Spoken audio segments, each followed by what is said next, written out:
Hello and welcome back to the North American LCS. It's time for Clutch Gaming versus Golden Guardians. And in honor of Heimerdinger, I've upgraded the caster desk with Azael, Isaac Cummings-Bentley.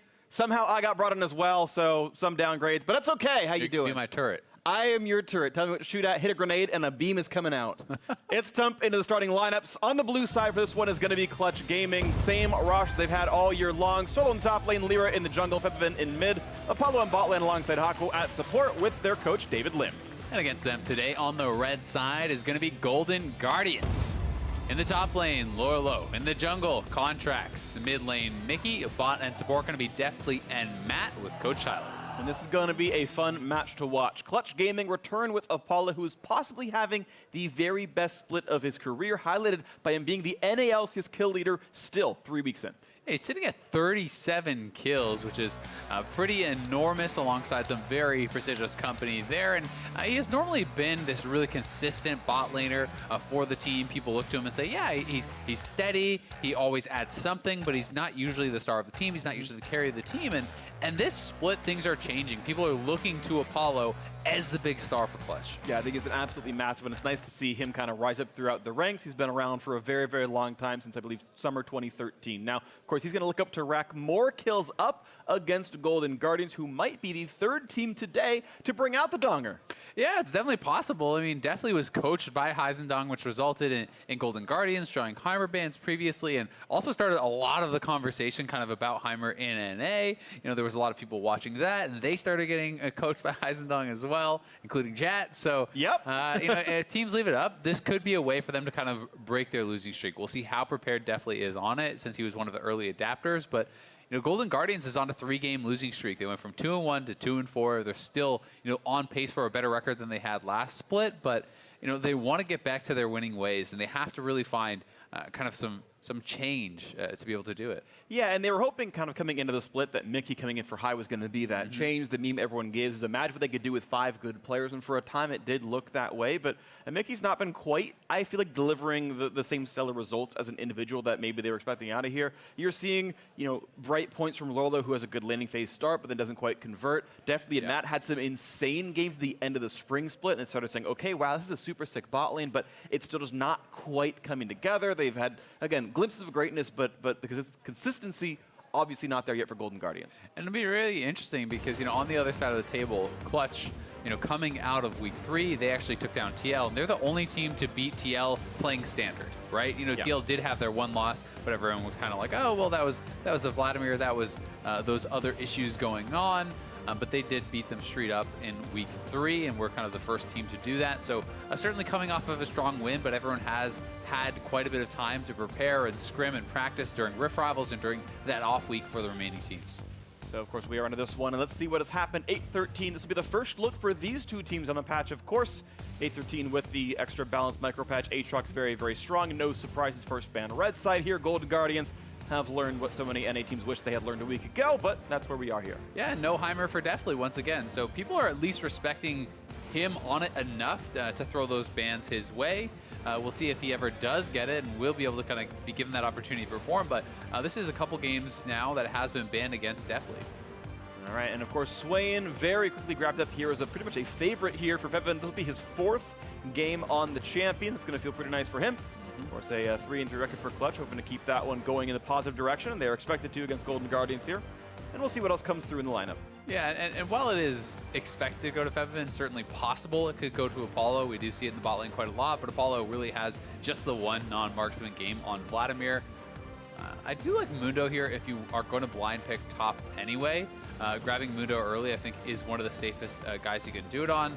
We've obviously seen matchups like Darius, which can be pretty good in the 1v1 into Mundo, but even in bad matchups, Mundo can farm very effectively with Cleaver, and if you're playing safe, can work quite well. And also nice to have that front line in combination with Kindred. I mean, it's going to be kind of about more of the damage coming from the jungle this time. I think there's so much that's good about Kindred existing right now in League of Legends. Of course, a physical damage jungler and a high damage physical damage jungler with double mage being very common. Mundo being a magic damage top laner as well. That the difference in damage type obviously very important. Also, the champion in general very strong. And I think one of the really rare things is not just that it's a physical damage jungler, it's a scaling physical damage jungler. Right, because you can bring in a Vi or a J4 or whatever in early game, great, they bring some physical damage burst, but when you get to those late game team fights, they are not good enough as your only physical damage source if you're playing against tanks. And Kindred certainly can be that. You know, if you're getting those bounties early and often, you have a long or kind of range bonus. And wow, Assassin here in the mid lane. I'm expecting this to be the Smite Talon perhaps for Mickey. We've been seeing this quite a lot, popping up in solo queue and around the world.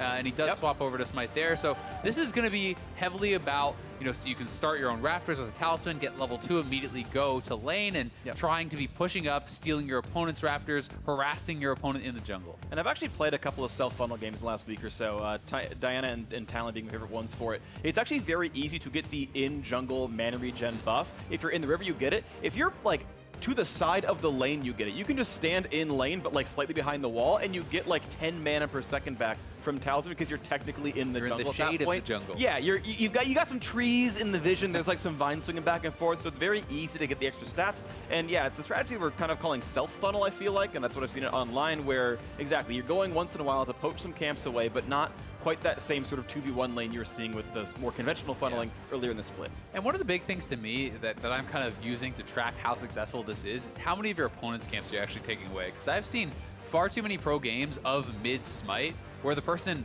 all they're essentially doing is taking away their own Raptors over and over from their own jungler. And then you're not really going positive in resources, even if you're getting a bit ahead of your opponent as a mid laner. If you're not using that to snowball the game, you're just making your own jungler weaker. And do like the two bans here of Jhin and Graves.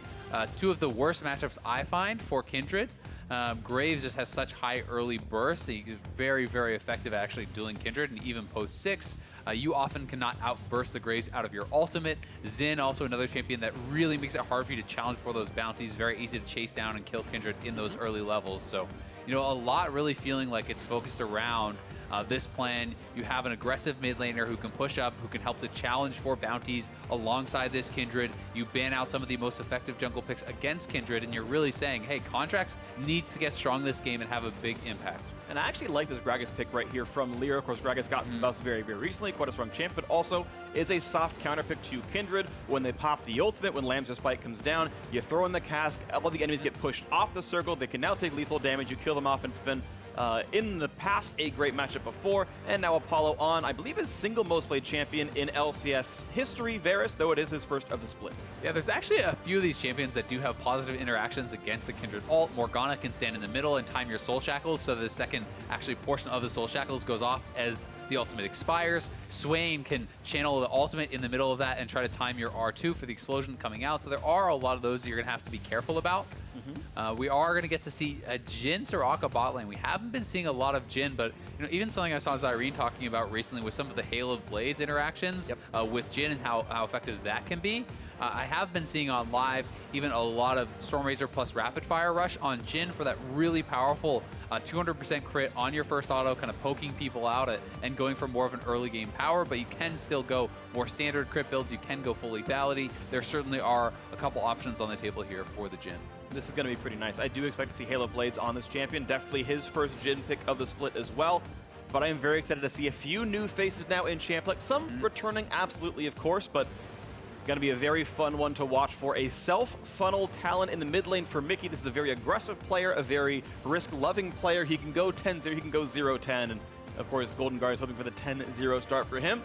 It's going to be a fun one to watch for. Mundo versus Gnar in the top lane. Solo bringing out, I believe, his first Gnar of the split as well. Certainly, again, not an unfamiliar face, but in sort of a revolving door of what is your counterpick to Mundo going to be. In this case, Solo says it's going to be Gnar, and I'm curious to see how that's going to go for him in the matchup and in team fights at large. And it is an interesting matchup, and I think that you could say it's to Gnar's favor in the early game. He can have pressure, but I definitely don't see it as an actual like straight up counter pick. I think that Mundo can very easily hold out and farm well against this. If the Gnar wants to commit to a full split bush style build with Blade of the Rune King, Rage Blade, all this sort of stuff, you can really get domination in a side lane, but barring that, Mundo should be fine to hold on. And I think so much for Golden Guardians, their success is going to be dependent upon this mid-jungle duo getting in the face of Gragas, keeping Gragas down, getting bounties onto Contractz, because if you have a Talon and a Kindred chasing you around your jungle, taking away all those bounties, Gragas from very behind becomes pretty squishy. You know, you become kind of very, very reliant on just your playmaking, on the initial engage, on the initial ultimate. Absolutely the case. We'll watch that as the game plays on. But meanwhile, if you want to catch the LCS live, head over to lolesports.com/tickets so you can see your favorite pros and casters in the flesh. Of course, you can see matches still available to buy tickets for as we watch invades throughout the river back and forth as well. As they trade their blows, everyone seems fine. Quick call-outs, by the way, this does appear to be Hail of Blades for Jhin in the bottom lane. That's going to be a kind of exciting new one there. Of course, Mickey is still sitting on that smite. Everything else pretty much as expected here. Yeah, it's definitely going to be a pretty interesting one. We haven't, as I said, really been seeing much Jhin at all, but it's not really like a super tanky team, although I think the real terror for Jhin team fights is going to be dealing with, Swain Gragas combo. That in and of itself, the body slam can actually set up for the Swain passive, pull him into a never move, and once you get on top of Jhin, it can be very difficult. So you're going to have to see Lourlo buying space, for his Jhin, for his Kindred, and kind of really creating some safe space for them to farm. You can see Mickey, of course, trying to start on Raptors, and Febiven and Co trying to stop him. So last hits and small chickens, one of them picked up so far by Solo, a second for him as well. Mickey will not then get level 2 off this camp, but still going to be up in XP and gold as he smites, and it still has plenty of XP. So that is the beginning of a self-funnel game, and he'll be going to Wolves and Raptors again in the near future. Yeah, honestly, pretty well done from Clutch. Just kind of putting in both their solo laners, trying to contest this a little bit, and they're able to take away enough that Febiven should have the early push. He may actually end up being the first one to get level 2. He is, so well handled there in the early game. You do give up a little bit of something to the Mundo on the top side, because obviously Lourlo was to lane first. He can maybe get a bit more experience there, but things looking pretty good. And Contractz able to path somewhat fortunately. He actually got the bottom side Scuttle Crab. That's going to give him the mark as it actually was there already. Yeah, and getting that first mark feels so good to get that going early. Yeah, it looks like there was just no real attempt there from LirA to try to grab that. He was kind of in his own jungle, and it's a matchup I don't know too well. Gragas vs Kindred, if that's supposed to be an easy fight in the one-on-one at level 2, but either way, more trades in the mid lane, and Mickey getting pushed out. And keep in mind, because of this item start, he doesn't have any actual combat stats for the lane. He's chugged through his 3 potions. That's all he's got, but no extra AD, no extra stats, no extra flat health, so Mickey's going to have to kind of react to how difficult this might be. Also, Febiven does have teleport to get back into lane, but now Contractz wants to gank mid. Yeah, and I mean, you can look for this, but Febiven's far enough back that this may just be helping him push it in, and that is going to be the answer here. Allow him to push in, reset. Mickey going to go back to base and buy up. And that mark actually did spawn on the top scuttle as LirA killed it, so that'll delay that a little bit more. And as far as the actual early game matchup of a Kindred versus Gragas, so much just comes down to, can you actually avoid the body slam from Gragas? Can you hop away from that or flash that? Because Gragas essentially needs to connect with that to win the whole. Big play, Apollo at half HP, going for the hard dive, and right away the damage is gonna be there. First blood comes through to Jhin. The flash forward, Contractz will trade, but a double kill in bot lane is beautiful for Golden Guardians. Yeah, nicely done there by Golden Guardians. Contractz could have just held onto the flash and accepted the death. They do get 2 for 1 though, and here's the death timer change really coming into play. Like, how much did Apollo actually lose? But we'll watch this one more time. Matt setting up this very well with the silence, tanking as many turret shots as possible. It was a good binding there from Hakuho, but Deftly and Contractz do pick up the kill, and Contractz was always fated to die from that last tower shot. And so down it goes, but a small gold lead to Golden Guardians themselves. This is some of the power, of course, of running teleport in the lane. Apollo back in there, only missing the back half of that wave. And of course, no aggressive summoners were used by Golden Guardians in the dive. It was cleanse TP for their own side. And we kind of step back into this one. Of course, those kills mean Deftly is already at BF Sword, which again, we're expecting to be the Storm Racer start, and that is one of the components. Yeah, definitely looking for that. LirA going to be taking away some camps, as that is kind of the trade you make when you do go for a dive like that on the bottom side. Allows the enemy jungler to come in and take away some of your camps. But Contractz heading right back to the bottom of the map. And I mean, you can look once more for this sort of re-gank. I mean, Hakuho is without any summoners. And if they can get this second kill, wouldn't mean there's no TP on Apollo either, and here he is. In vision, Crowd Control versus Black Shield. They're going to go for Apollo, but he's actually spell shielded, so he's not going to take too much damage as yet. They finally pop it out. The Debbie going to be flashed away from it now. They've got a bit of a catch. One more hit will kill him. The banana, and the shot comes in. Deftly knocks down Hakuho. Golden Guardians 3-1. Such a good regank there from Contractz, and this is something we don't see enough in Pro. He gets right back down to the bottom side of the map, paths behind them. They get another kill. They get the flash out of Apollo, and the bottom side is going to be rolling very early on here for Golden Guardians.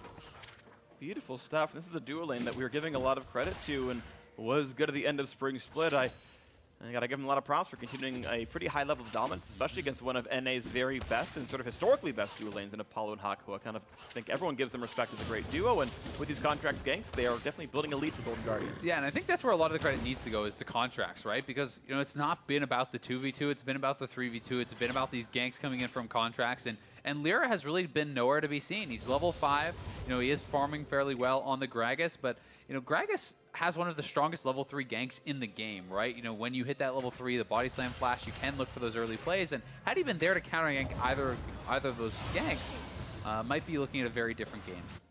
That's true, but sadly, LirA's not been a big ganker in those old days from a year or so ago of him being a big First Blood King. Don't quite seem to be around anymore. They're actually Shivers to the Night right here on the bottom side, now spotting each other. They know it's the 3v3 down here, and LirA actually giving up position against Contractz. Talon's coming. Now they're shoving the squad up away. Nice bind, but that's going to be Apollo dropping down. He's crashed. Can they get the trade kills? Contractz is low, goes for a couple of hits, but he's not going to take enough damage, and actually gets the mark as LirA falls down 5-1. Golden Guardians slaughtering their opponents. Yeah.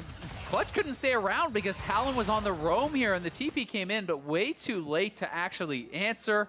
No kills going back the way of Clutch, and Febiven is not really even going to be able to make Mickey lose many minions here in the mid lane. It's the bounty, it's the kills, everything going the way of Golden Guardians in this early game is just looking like a thing of beauty for them. So much pressure has been put on by Contractz, and Kindred considered by many to be a very weak early game ganking jungler, but they know they have the Talon coming, so if Clutch stays around to fight, it's going to be bad for them. No summoners on the bottom lane here, and that root follow-up, Mickey coming over the wall, is able to help finish off LirA before the TPs come in, and then you have to cancel as Febiven, but you have to wonder, why was that TP not so much earlier, right? You know, that could have been a good 10-15 seconds earlier, and maybe you have a chance of turning that around. Yeah, I think you call off the dive if Swain's right behind you, level 6 ready to go and attack your backline, so maybe some misgivings here for the Clutch Gaming side, but we can watch Mickey continue to run around the map and picks up his at least second rotation to the chickens here. And I mean, up in the top side, there's your Gnar versus Mundo matchup, and this is about expected for me. So if Lourlo and Solo are both playing it well, okay, great. You know, there's pressure from Solo, but it hasn't resulted in a massive CS lead. It hasn't resulted in a kill or really much turret damage either. So this is kind of just being relatively stable. And on the bottom side of the map, you're plus 30 CS, 66 to 36, 2 kills, 3 assists. Like, Deftly is so ahead that now even without gank help, you can see Clutch is just basically zoned off the minions completely. Yeah, this is rough times ahead. Of course, a very harass-based build out of Matt on the Soraka. The 3 points in a silence, he'll kind of spread out from here. But he's actually one of the very original Sorakas. We didn't get to see him bring it up very much last split, but started putting a lot of work into the new Soraka, Emax in lane, and had a lot of tweets of a lot of wins with that one. But we're going to see this turret continue to be pushed down as Matt's gaining gold with auto-attacking it, and definitely actually holding his autos, not actually rushing too quickly for turret damage. Nice bind, but there's just no follow-up. I mean, the damage is not even close. That 2-on-2 would never be won by Clutch. Very interesting that you point that out, and I'm not sure if that's a conscious decision or he doesn't feel comfortable, perhaps knowing that he could get bound into the turret, a flash binding or something, but it seemed like he certainly could have got some autos in, and then maybe at that point he's just wanting to keep them locked into that 2v2 more, perhaps trying to bait them into defending a low HP turret, and now bringing Contractz down, they can threaten the dive once more. Yep, spotted on a ward, back they go, cannon minion to be sacrificed, and at this point now you refuse auto attack on purpose, so that maybe you deny the cannon CS and get a little bit more gold off the table. That turret certainly will fall, and first turret gold will go over to Deftly as a result as he thins out the wave, denies as much gold and XP as possible. An entire cannon wave lost to Clutch Gaming, and even more so as they walk forward. But there we go, a big chunk of change on him, and Golden Guardians up a solid 3,000 gold. Yeah, I mean, look at where the gold is. Look at the Jhin versus this Varus. Like, that is an absurd advantage this early on. Pre-10 minutes, 2,200 gold ahead on just the Jhin. He could go back to base and complete that Stormrazor, I do believe. We'll see if he's going to go for it. And should be the rush with the BF plus dagger. There is a Stormrazor already completed. Apollo is looking like he's in trouble, and LirA is still yet to really do anything. I mean, he has farmed a little bit, but he hasn't put on very much pressure. Has not used his flash, his ultimate for any sort of really gank attempts. And it's a very disappointing early game, I think, coming out of LirA. You know, you have to be willing to actually pull the trigger and be aggressive if you're playing into a matchup where you're getting outscaled. And Kindred, who is farming, who is being proactive, is outscaling you and out-farming you and out-ganking you and getting bounties. Like, he's losing in all metrics. He's losing in all metrics, but now it's someone else running away from his own lane as Solo's losing in health bars, and is going to be out of the turret running away as the dual lane has swapped up top side and Golden Guardians look for another turret to kill. Right now we see Clutch have recalled their duo as well to match the lane, but not actually rush for a turret trade here. So Clutch hoping to maybe extend the game in a more slow fashion. I do want to check in on LirA, as you mentioned, though. He's gone Runic Echoes on the Gragas. Of course, he did get some AP ratio buffs. Runic Echoes got some stat buffs as well. So when LirA does pull the trigger, at least the barrel of the gun's a bit bigger, and maybe someone does get blown up. Right now, she's being spotted out, and she did not yet jump over the wall. A pretty low health Kindred, but no one's going for the kill just yet as they go for more jungle camps to steal. Yeah, and it's the whole roam squad here. This would be another bounty if he can get it. And that is another one. Yeah, it's 3 already going on, so 4 really is kind of that big number where you get 75 additional range on the Kindred. That makes you so much more effective in those team fights. Oh, Contractz in again. Missing the bomb. He's going to land this. Should be enough to land the stun, but will Hakuho die too quickly? The snipe not quite going to land in time, and the explosive cast comes across, but Hakuho not in range to get away. So now is Contractz going to drop down for this one? The burst comes across, and no, they will not get any kills on Clutch's side. It's now 7-1. Golden Guardians can do no wrong in the mid game. The Contractz is just popping off on this. They can't even get the Kindred trade kill. 2 more kills going the way of Contractz. He'll get the Rift Herald. He already took the Dragon. And Golden Guardians are just blasting Clutch in this game. They have been everywhere, utilizing that Talon very well to roam. Here it is one more time. Hakuho perhaps anticipating a flash or some sort of pop to the side there. Was a very good stopwatch to kind of delay, but then just outside the Lamb's Bite. Not able to actually get in that for the immunity on death, and then Contractz chases him down, gets a second kill. And Kindred is just off to the races here. 3-1-4, head and farm. Yeah. It's going to be really hard for Clutch from this point. It's going to be all about playmaking. Can you get that perfect engage, split people up with the Gragas ultimate, find that perfect Mega Gnar? If you don't find something along those lines, you are just outstatted, outspent, and outleveled. So something explosive, the requirement here for Clutch Gaming. I mean, really it's what it comes down to, right? Like the explosive cask and Swain pops off with an ultimate. I mean, he's got good farm at least, 132 actual gold-wise. He's actually still behind what Talon has and behind what Jhin has, but we have seen some very good Clutch Gaming comebacks before, so their fans and their players can hold out hope, but otherwise this is a story of Golden Guardians being the far superior team on the day. Contractz stepping up to the level of play we knew he could have, and now a 2v1 looking for this play as they pull him back in, and Mickey barely has anywhere to go, but he's going to pick up one before the trade comes through. At least a little bit of shutdown. Gold as Gragas gets the kill with red buff burn. Something maybe positive for Clutch Gaming, but even then it was a little bit bittersweet with that death coming through, but now Rift Herald's been summoned topside, and Contractz wants to help Deftly get even more turret gold up in this lane now. Yeah, they'll be able to knock down this turret, no problem. I don't think there's any chance that Clutch can defend that one. And Gragas, as you see, when you go for that AP enchant, you are very squishy. It should not have an ultimate just yet, so the burst coming through, they will knock down Contractz. Mega Gnar on the backside finds a stun. Finds the slow on Deftly, and Febiven wants in, pops the ulti. Looking for the next little bit of CC as Deftly has now burned the flash. He's not going to get pulled back just yet, but the flash forward. Do they have the burst? Not yet through the wish. They're going to try, though.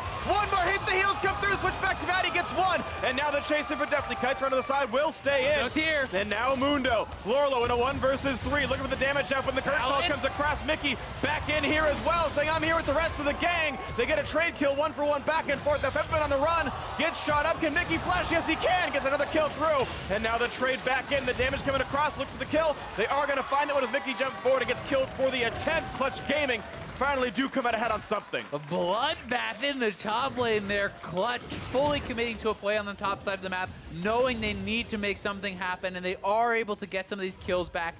You know, get some shutdown gold perhaps, but it is still a turret in the long run going over to Golden Guardians, and it's this Gnar TP coming in Mega behind them, and a beautiful ultimate to set things up here from Apollo, binding to follow that up.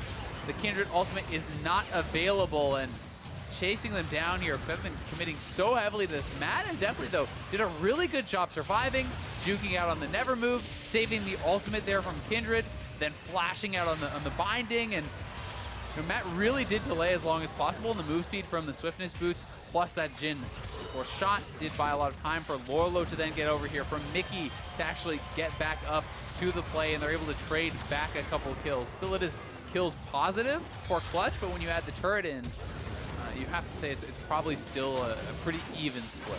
Yeah, turret kill definitely a very valuable thing, but at least the team fight itself, something positive for Clutch and the glimmers of hope, I should say. Now, Jhin still has not died, so that 3-kill streak is going to be shut down, but That's now 2 kills on a Contractz, meaning maybe something's going to go well for a clutch in the future with this gold back in their pockets. The difference in money, now only 3K, not seemingly insurmountable anymore, though still a pretty large lead for the red team as Dancing Grenade hurts a little bit.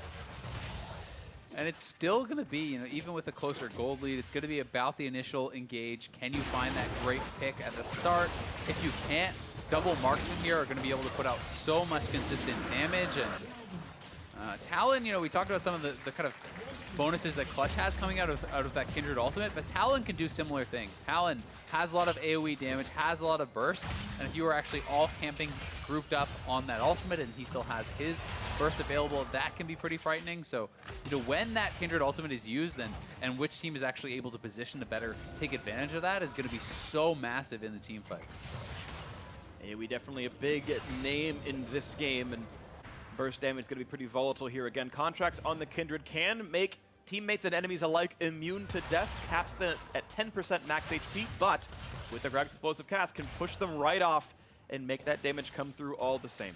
And while Kindred, you know, did get those really fast 3 bounties, he hasn't been able to pick up his 4th. You know, he swapped around the mark a couple times, didn't actually get any kills with that bounty mark on there for the 4th one, and sitting at 3 is nice, but 4 is such an insane jump up, so see if he's going to be able to find that. He does have Gnar marked for now, and you know, Solo hasn't really been interacting with him too much. I think he's looking at the chance of roaming down as well. Puts a quick trinket ward, but goes back to the top side. Wants to make sure that Gragas isn't coming to kill him just yet. And this will be an interesting split push game as we go farther into the future. I want to note that Mickey is not gone for a jungle enchant. He's actually just sitting on the Hunter's Talisman, so it's not like he's going Red Smite Warrior just yet anyway.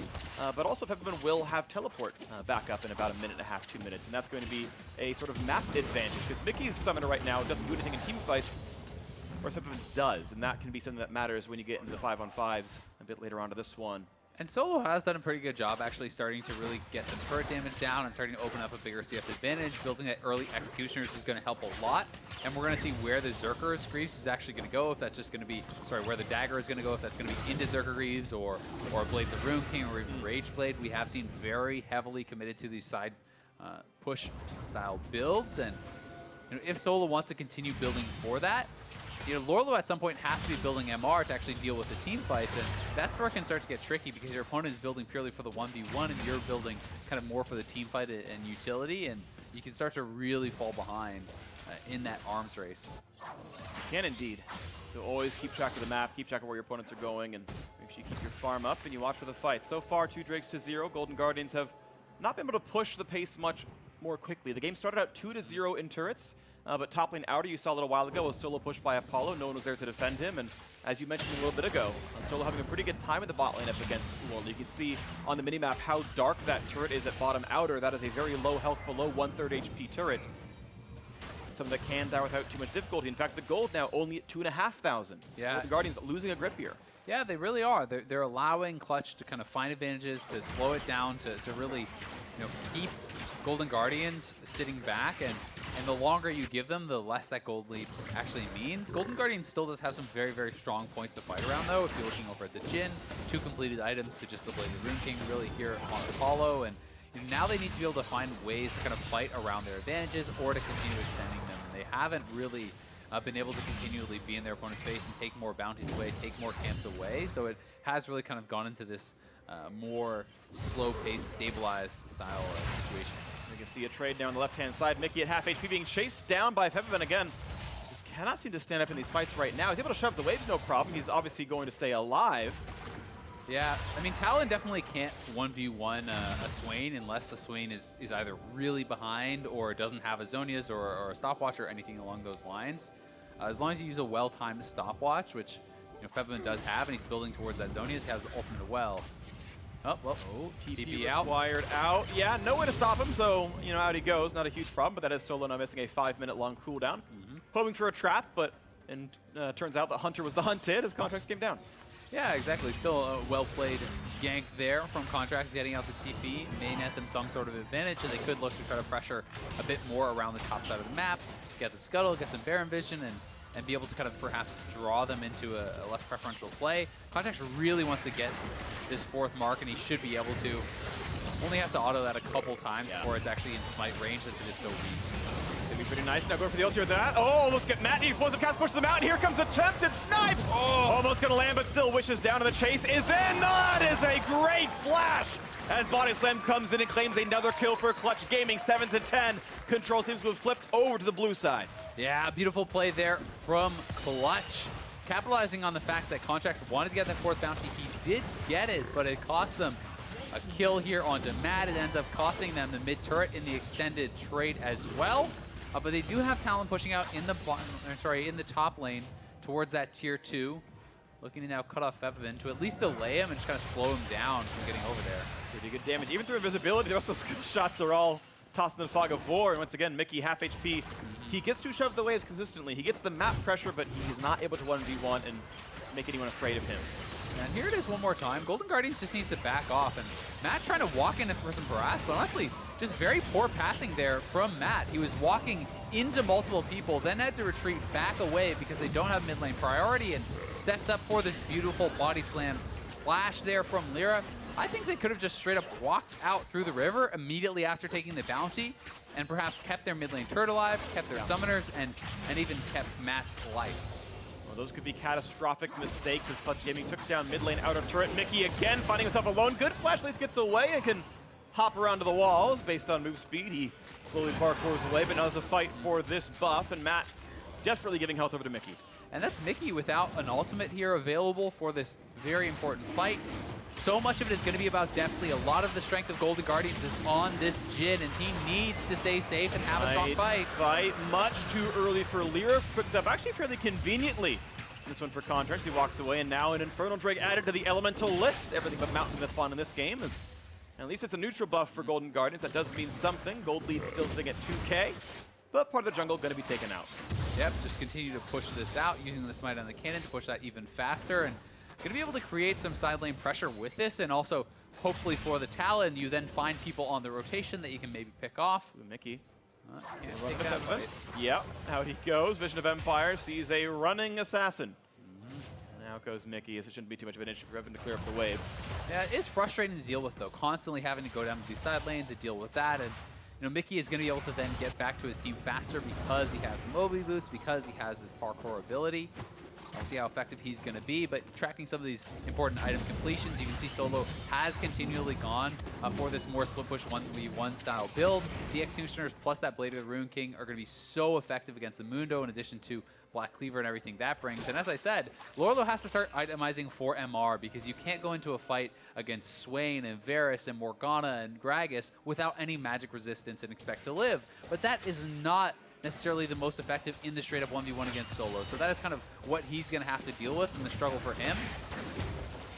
We'll see. This is, of course, going to happen for sure. That's that build path right there. I wouldn't expect to see more, but likely Warmog's third, I think, could sometimes be very effective in the 1v1, because it's not about the all-in, but Solo is going to be hitting and wailing on you and trading you down, and then you just kind of back off, you Warmog's back up, you come clear the wave, you repeat, and it's just more about kind of holding him even. Yeah.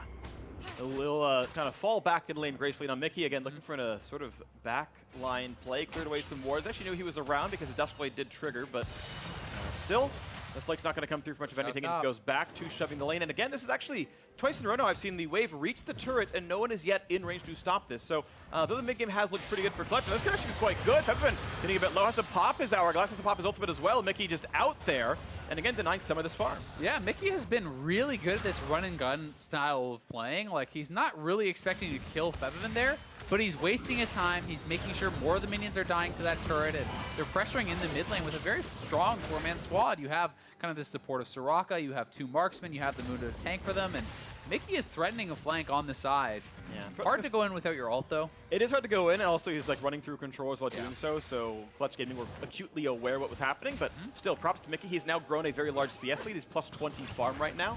It's, of course, easy for him to take jungle camps as well with that smite, so consistently able to run around the map, infinite mana regen, and doing a pretty good job of making himself rich.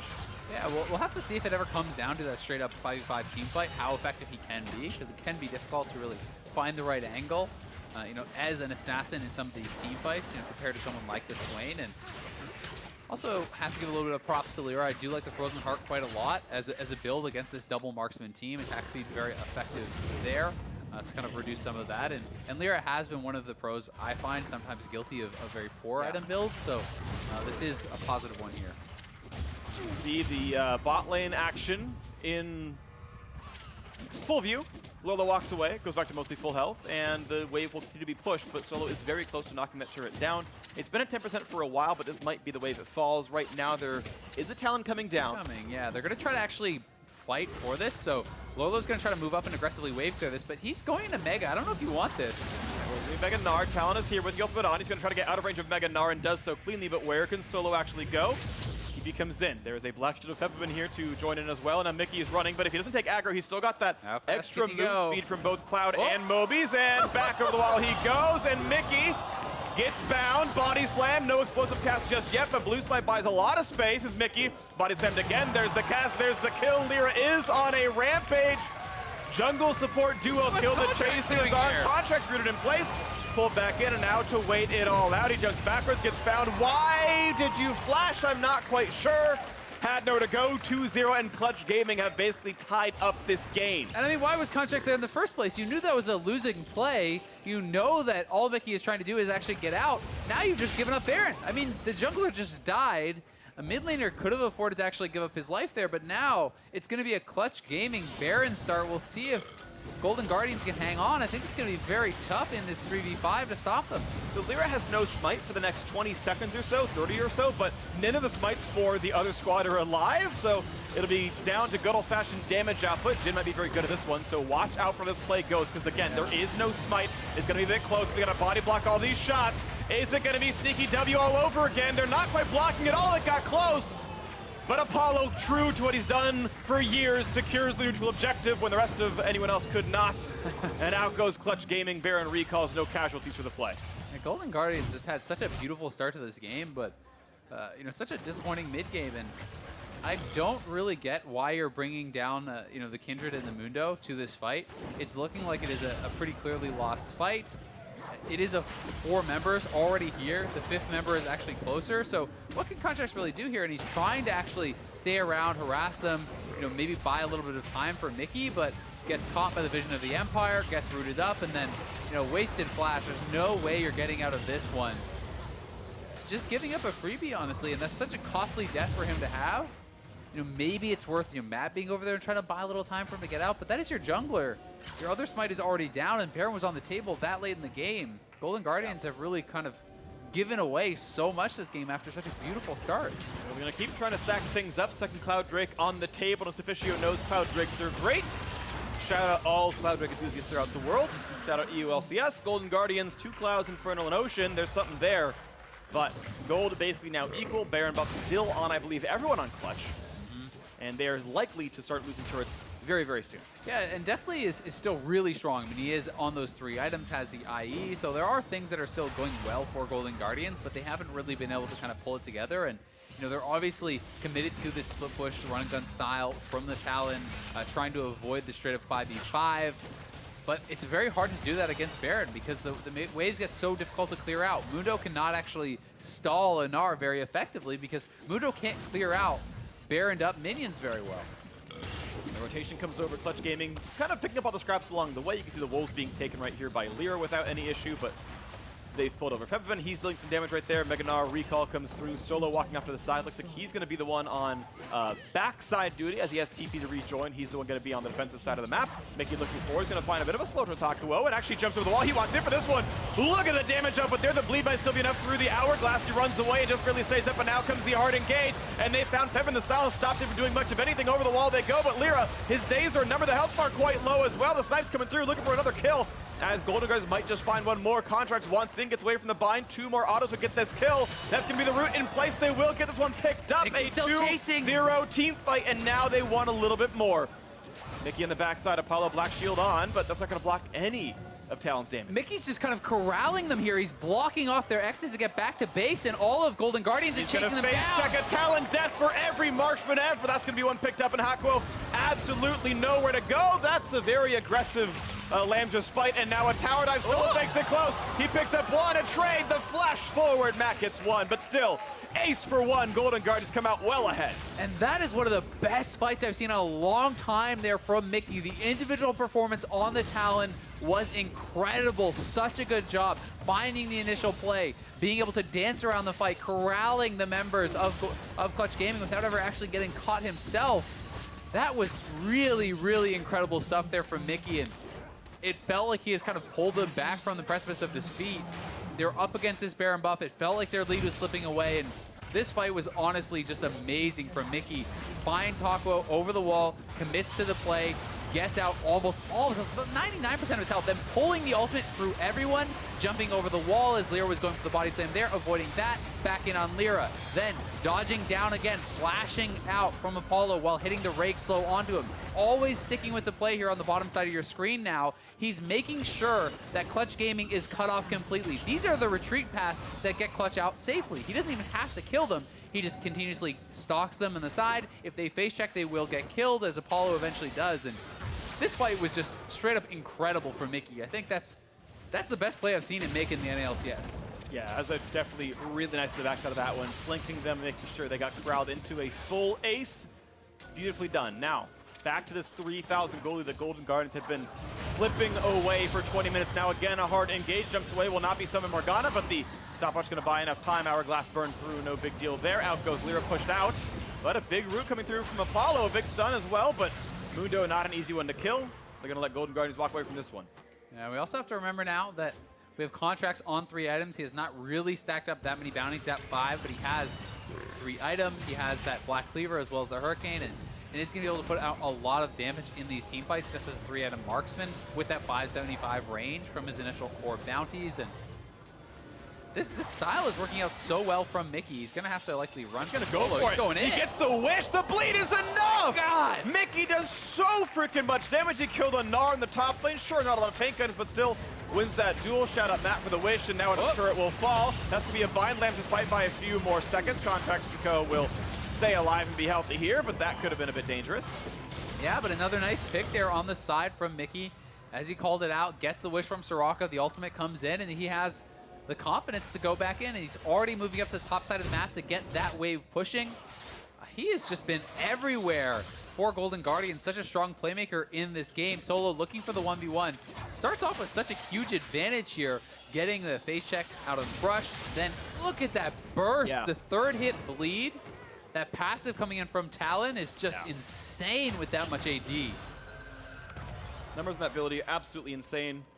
And of course, even the very beginning of the combo, actually, it was already prepared, basically. When he first face checked, he landed QR and all that. And so the bleed was ready, and he's like, oh, wait, I can just auto-Q back half R. That'll be enough damage. And he was right about that one. Burned right through the health bar. Very, very beautifully done. Said, hey, give me wish. I'll make the dive happen. He was right here.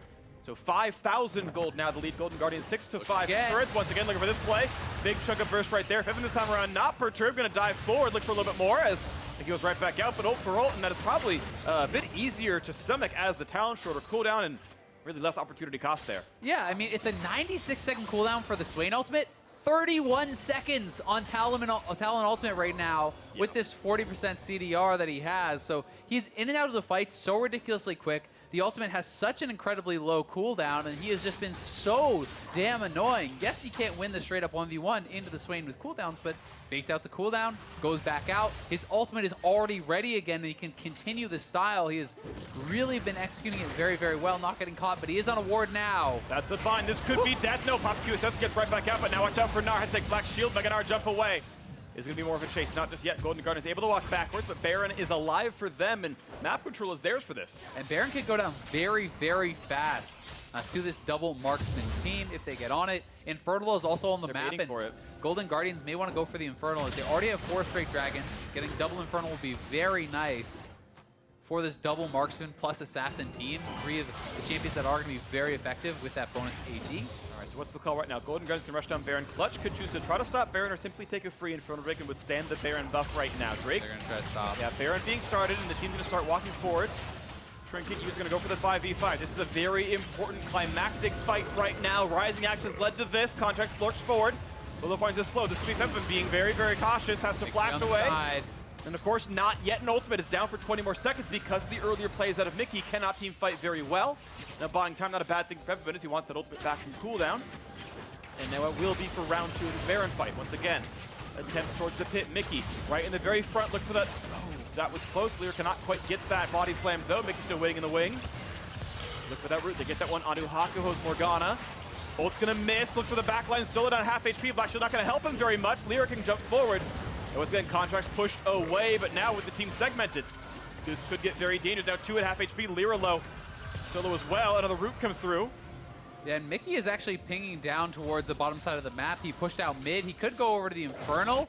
He is going to just start up the Infernal here, so they're just delaying around this and need to be careful that they don't actually get hard engaged onto, because Mickey is not here and he is low even if he runs over. And Talon passive works against epic objectives like Dragon and Baron, so Talon's actually an exceptionally good monster killer. He's got Smite as well, so it's sent to your jungler doing it as well. Big play out of him, and that was solo burn TP, Mickey's solo Drake, and Baron went nowhere. Clutch Gaming just got more out of the... Sorry, Golden Guardians got more out of the play. Yeah, I mean, that is 5 straight dragons for them as well. You have all the additional move speed and the AD. It's going to be really nice, honestly, for Mickey, making him even harder to catch in those side lanes and even more of a threat when he is diving in for those kills. You know, Jhin is scaling up. Contractz on this Kindred is scaling up. These guys are going to be big team fight threats, and you know, it's feeling like Clutch did a really good job coming back from the deficit, but they are struggling to now really deal with Mickey. He has just been creating so much havoc everywhere across the map, constantly pushing out waves that they have to respond to, constantly finding these very annoying angles, because even though Golden Guardians was corralled in the Baron pit and Solo and LirA want to engage, if you dive in, Apollo and Hakuho are going to be easy prey for this super fed Talon. Now everyone at home on Twitch chat and YouTube and everyone else can cheat, but let's play a game called How Much AD Does Talon Have? Quick, everyone guess real quick. It's 507. That's a lot of attack damage. That's Jhin status. He is massive. Jhin has 789. Yeah, I mean, but still 500. I'm aware it's more, obviously. That's not a comparison you're allowed to have. But yeah, 500 AD on Talon, that is some incredibly late game scaling. He's almost full out on items, one more upgrade to go. I mean, look at his farm, right? Yeah. This is the self funnel, as you kind of put it, being extremely effective. I mean, he has 450 farm. Good find right there. He might not have a way out. Flash goes for a wall. Maybe with the wish is going to be all right with this one slowed down, but there is one. And 580 does not keep you alive against 4 champions. So that is a kill picked up in Clutch. They got to force it now. It's onto the Baron here. They got Mickey finally, but it is Contractz still alive. Minions are in the base right now of Clutch, and Golden Guardians have to decide, do you commit to this fight? 8,000 health on Baron, 4v5. They're going to try. Gnar gets a wall slam only on the 1 now on a Contractz. Can they push him out? No explosive cast just yet. A big heal comes through now for the re-engage. Stopwatch by a few more seconds of time as a couple of kills get traded back and forth. The 1 for 0 so far. But health bar is low on several Clutch Gaming members. And now for the big Jhin snipes. Going to be blocked out. Febiven not taking almost any damage at all. LirA actually coast is clear. And just like that, nothing really picked up. 2 straight kills now for Clutch. Looking for a play back in. LirA waiting to jump over the wall, but not on Dr. Mundo. Not going to be the play they want to go for here. Yeah, Contractz playing that fight extremely aggressively, hopping forward in the middle of the team, and does get taken down, but it is just his life to prevent the Baron, and that is a trade Golden Guardians are very likely willing to make. But you have to wonder, could he have played that fight a little bit more passively? He was actually trying to aggressively flash in and finish off Apollo. Yeah. Really looking kind of for that solo venture. I feel like with this really strong 2-marksman team, maybe you can afford to play that a little bit more slowly and just focus frontline. Yeah. With Mundo buying time and Soraka to kind of back you up there. But you know, it is also kind of creating space, which is pretty valuable. So Mickey back out on the map. Has bought up an Elixir. Very, very close to full build here, and could be looking for Febiven. There's a small change that happened earlier this year that I want to kind of bring up, which is yellow trinket wards last a lot longer, have a much longer cooldown. Overall uptime actually got buffed as a result, but it means you can't sort of move them around nearly as often if they do get swept. The idea being that you can kind of set up camp for a lot longer. Mickey has like about half of a full sight stone with a level 18 trinket ward here, which means he can actually set up his play space pretty nicely to jump around to find split push opportunities, not be picked off, and he's going to try that on the bottom side as Golden Guardians now set up for Baron. Yeah, definitely just got a couple of big autos there onto Solo and chucked him out. So they want to go straight onto Baron and try to rush this. Mickey's behind the team, trying to delay them and being so annoying here. Three doesn't help him. Baron, no one is in range to steal this one away. This should be picked up without issue, and it is Contractz. That one, Hakuho goes to the bind, not going to find it. Mickey on After Apollo. the flash, now Mickey looking for the play, just jumps right back over, and looks like there's not going to be anyone going down here. Just the Baron being killed. Mickey actually able to stop and grab the wave, then run right back out. Double Cloud with Mobies. He is way too fast to catch. That's so frustrating to deal with, and the Ghost Blade and the Dust Blade. So much movement speed on this character. Moving around the map so ridiculously fast, threatening the flank onto Apollo so Clutch can't engage. Clears out the mid wave, down to the bottom lane already, clearing that out. You just cannot stay up on top of this guy. He's way too fast, and we'll be able to take away some more camps as well. Yeah. Closing in on 500 CS at 40 minutes. This is definitely an impressive clip, and he is so strong at this point in the game. Yeah, as far as impressive clips go, he's basically Uzi status on that one. This is pretty nice. And now we get to see mid lane under fire as Mickey split pushes and keeps the team spread apart a little bit, removing some of the big team fight factors. The Swain maybe can't be there with a Gnar, one of those very valuable to the Clutch Gaming lineup. This wave is cleared, but for now it's a 6,000 gold lead with 5 Drake buffs and a Baron on for 2.5 minutes. Yeah, they're closing in, you know, kind of here in the mid lane and in the bot lane. They're trying to do this 4-1 split for now. You can see Matt trying to get some vision in between to kind of facilitate Mickey's movement back and forth, making that a little bit more easy. But they would definitely love crack the space. Siegekin is getting a lot done. Yeah, big chunks coming down. No Banner Man left in the game, but still does pretty good. Taunts back up to a champion and will just die for now. I was informed Jhin with celerity and the move speed from critting actually crests now 1,000 attack damage. It's a lot. And then it can crit afterwards with Infinity Edge. So that's painful for everyone on Clutch Gaming. Mickey's move speed very close to his attack damage value, about 580 for the AD and 508 or so for the move speed. There we go. That's going to be the turret dropping as Golden Guardians have come back in his late game. And they could just retreat over to the Elder. I mean, you have a potential 5-stack Elder that is spawning Mickey. Looking for that 1v1, but will back off. And again, that's a 30-second cooldown on that ultimate. So it's really not much to spend. You know, he is using it very liberally, but it's much better to use that than expending a summoner or having to get really low and actually recall back to base because of it. And the wards come down. Clutch Gaming aware of the Elder Dragon possibility, but down goes the ward. Quick snipe there, and Mickey can rejoin the fray in about 3 seconds with the ulti back available at about 10. As the continued fight for the Dragon comes in, Lourlo very tanky, gets pulled forward. Can they burn down the Mundo? They're going to try, but not a chance.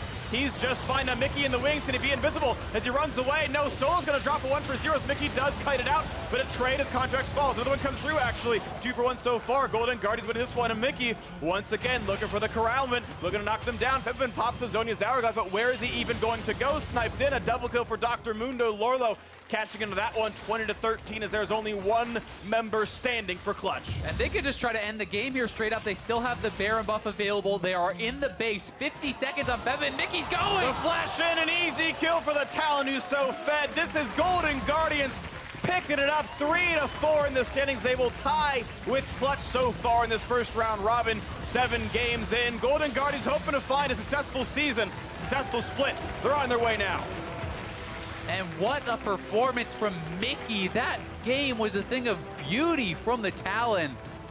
Such a strong early game from Golden Guardians, but really did start to get themselves into trouble in the mid game. Some botched fights, you know, really started to give up a lot, but Mickey, brilliant fighting through the mid game, you know, buying time in the side lanes, always, you know, threatening flanks, getting behind Clutch, and making it so difficult for them ever to fully engage to a fight. I mean, this is some of the best Talon team fighting I've ever seen. Absolutely agree, and that really needs to be underscored because so often I've seen the critique that it's so hard to play Assassins in professional play because team fighting is so important, early game is so important. You have to be able to fight for Elder, you have to fight for Baron, you have to fight for these turrets, and you know, Talon, just champions like this can't quite stack up to it. And Mickey didn't really try to team fight all that much. He found the pickoffs even amongst the postures for Baron and Dragon. Otherwise, he split pushing, had a farm lead, had a level lead, everything really, really well. And I mean, even with that, even with just him poking around, he did the most damage in the game. Like, this is a guy who really was contributing a tremendous amount to this team.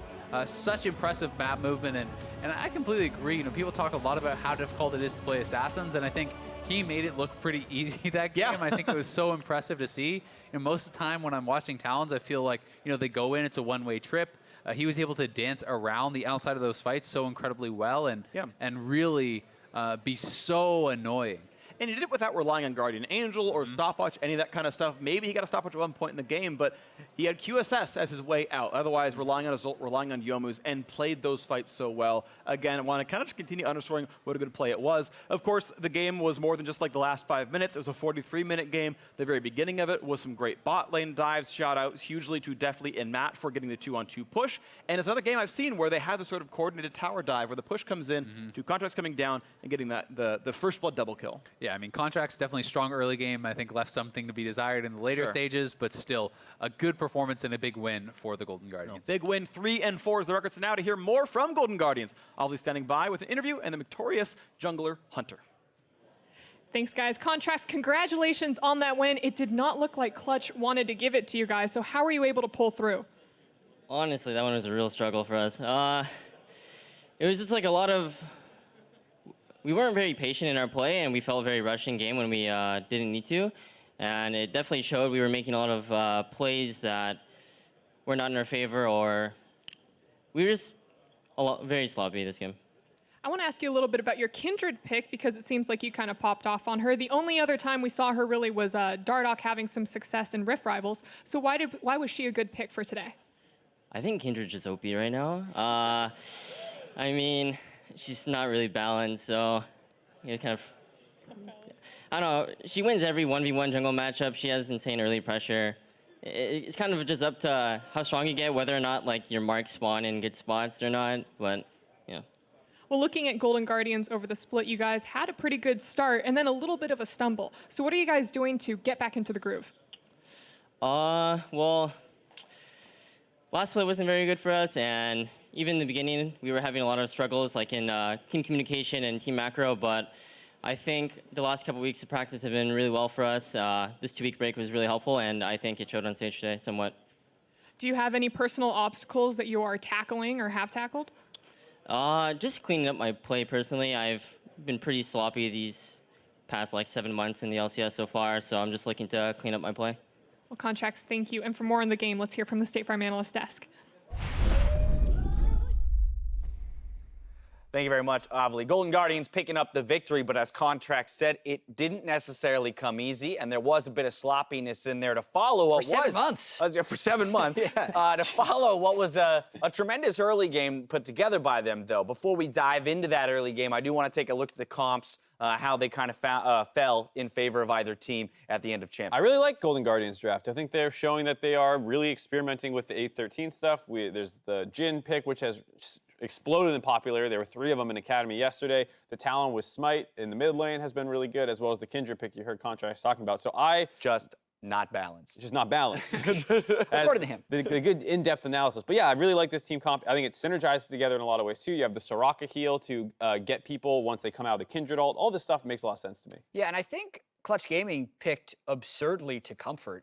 Swain is probably their favorite champion. Morg is the best champion for Hakuho. I think Varus is Apollo's most played champion of all time. The Gragas for LirA. Right, going back to that pick. Yeah, so they did what they could, and I think that's why they may have come close to crawling back, is because they were able to pull out so many clutch plays with those picks, but they've just put themselves in too big of an early hole. Right, Gnar good into Mundo. You even talk about Swain and Gragas being good into Kindred. It didn't fall in favor of them. Let's take a look at that early game, though, that did go so well for Golden Guardians. Contractz being big here. Yeah, and I want to point out that this time Contractz goes in mid lane is the last time he even looks at that side of the map until about 7 minutes. So speeding up his jungle pathing, he immediately goes and preps this bottom lane dive when they have the superior 2v2 in Jhin Soraka, but it's all about how they execute on it. So they get a kill, they get a second kill, and they give one back. But then watch what Contractz does when he actually respawns. He just continues to go back. He has one camp up. He thinks LirA is on the other side of the map, which he is, and LirA's not stopping this whatsoever. Paths all the way back, gets another gank off.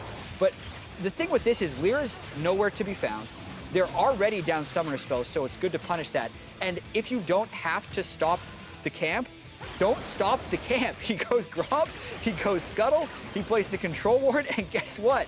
He's ready to do it again. And at this point, even though LirA matches, they don't match from the mid lane. So it turns into a 4v3, and they get even more fed. So that was 5 minutes. of not going mid or top. And the most important thing about that is, as comical it is to see that, he was always doing something. Even with that downtime where his camp's starting up, he's clearing pink wards out, he's fighting for vision control. And so it wasn't like this fat camp you sometimes see where someone just stands in the bush for like a minute and just waits. Right, there is a point when that becomes inefficient. Right, he was still doing things the entire time. Right, not the way he was doing it. Yeah, it was very impressive to see, and that was one of those moments where after that last replay, you're like, well, this game's over. I'm gonna go, you know, get a drink, come back, go to the bathroom. 40-minute drink, and sure, it's over. Yeah, that's what I'm saying. You thought it was gonna be over. Not the case. Yeah, but I do also want to talk about one other thing we saw, the Jhin that's rising to popularity, along with the Hail of Blades. 3 times in Academy yesterday, played here today. Mark, break it down. Yeah, really strong in lane with the Hail of Blades. When it activates, you get 13 AD at level 1. That was always the case, but the change allows him to basically keep it up between his auto attacks because Jhin kind of has that set speed, and the previous duration that it would stay active was too low. Now you have that all level 1. If you're trading with your entire clip that he has, all 4 bullets, you have just 13 bonus AD and a little bit more depending on what starting item you get. And then at level 9, when you hit that Storm Razor spike, you actually just start moving super fast and have a ton, more than an extra BF sort of AD, basically a full extra item worth of AD. Just a small point of clarity, this is also with celerity in your second tree, which is helping a must. you with the move speed and the AD as well. But as you mentioned, if you were to leave at that point and go get a 40-minute drink, come back, then fine. It seems like the game played out the way it was supposed to. But there was a good solid 20 to 30 minutes there where Clutch rather looked like they were about to grab this game back. Yeah, and this is a little bit of Golden Guardians talking about how they were rushing right there. They overstayed for a turret while a teleport was coming in from behind them, and they give up a lot of kills here. At one point, it was 1 kill to 7. Yep. By the end of it, it was actually very close in kills. Yeah, and this was a Febi kind of making a huge play, just barely not getting enough damage, has to chase down, and they will not eventually get Deftly. Lourlo comes in with the TP, but it just keeps baiting, you know, Mickey respawns and runs back up to the top side to start chasing again. Lourlo's trying to heal up through his stopwatch, not the case. Apollo comes back into this play. Mickey had a pretty good Talon game, all things considered. Yep. It was one where the scoreline, there were definitely some times where he was dying and it's easy to laugh about it, but he had a number of team situations that he did play out well. This was not one of them. Yeah, and once again, you do have to credit Clutch for landing the skill shot through Fog here. Hakuho, boom, they get the boot trinket afterwards, so they're more easily able to follow up from it. LirA knows exactly what his damage is going to be, so he can get the execute right after the last stun. And this was Clutch Gaming crawling back into the game, but as we mentioned before, the giant lead the Golden Guardians got from the bottom lane camp allowed them to recorrect at the end. The biggest of those are probably the 5 Drakes. I was about to say, it afforded them some early Drakes, and then, of course, the Elder Dragon coming in near the end of it all, as well as some Baron fights that did end up going in their favor. But again, you look at that gold graph and you see exactly that moment where things start to get scary for Golden Guardians. They are able to scramble back into it. You know, looking forward, again, let's remember that this is a team, and we joke about the 7 months comment by Contractz, but Golden Guardians did not look good in spring. How do you guys feel about this team now here, day 1, week 4, and the improvements they've made from split to split? I think a week and a half ago, I was on the fraud train. This game was, to me, was a little disappointing because I was like, oh my God, they're rolling over them in the early game. You can't ask for a better, like their bot lane's completely out of the game. Your Kindred's big, your bot lane's big. You have this Mundo who should be scaling, going even in the top side, which he was. Should be easy from there, and then it got hard. I will say they're 7 games in, 3 and 4, that's good. Yep. But they still have to play 100 Thieves and COG, 2 of the better teams in the LCS this split at 5 and 2 and 4 and 3. So unless they overperform, they're still going to come in the first half at 3 and 6. So I think they're definitely improved, but improvement doesn't really matter until you're a playoff team. So they're going to have to still continue to step it up if they want to make some noise. They've got that 100 Thieves matchup tomorrow. We'll see how they fare. We have to take a break. When we return, Team Liquid loads onto the Rift versus Optic Gaming for Game 4. Don't miss that matchup when we return.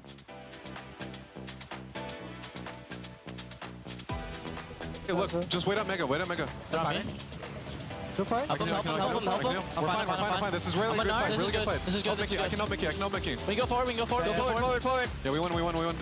Oh, I'm dead. You guys can win. We won. There's no flash.